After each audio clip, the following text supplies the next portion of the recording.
This is my driveway, and there are rules to creating a great driveway. You may not like the way I've done mine, but I'll tell you some of the secrets here. Firstly, we've got beautiful framing. We've got a wattle. This is that Acacia fimbriata that comes over the top, and it creates a sort of tunnel effect.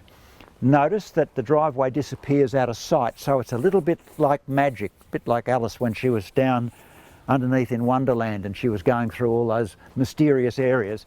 If a driveway is dead straight, it's boring and you just see a garage. This way goes out to the road, but it looks like you'd like to go in there and see what's in there.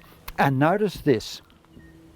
This driveway is gravel, but the colour is a sort of grey fawn, so it's a bit like a bush track. When you go out to people's places where they're on an acreage or something, often it's white concrete or black tar. And to me that's very jarring. But something like this that's a grey fawny colour just disappears into the earth like a bush track, and to my way of thinking it's very relaxing and very classy. So think about your colour. You could argue that a driveway should be heard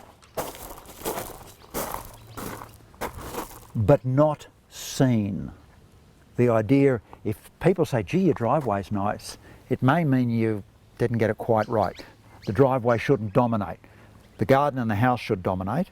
To me, garden first, house second, but it's fair enough to go the other way around. So if you're thinking of putting in a driveway, think about how subtle can it be, what will be the effect, and will it have a little bit of mystery? Just a couple of negatives to bear in mind.